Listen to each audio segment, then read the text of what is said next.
সৃষ্টির নাশ ভয়ে ভীত দুষ্ট স্রষ্টার আকর্ষণে তিনি চতুর্থ প্রহর পর অর্থাৎ এক মহীয়সী মধুযামিনীর চতুর্থ প্রহর অন্তে গোলক থেকে চবন অর্থাৎ খড়িত হয়ে পৃথিবীতে প্রকটিত হন।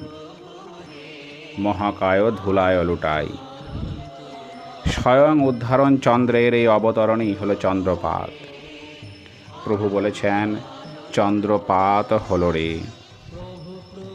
তিনি নিজেকে চন্দ্রপুত্র অভিধায় ভূষিত করেছেন।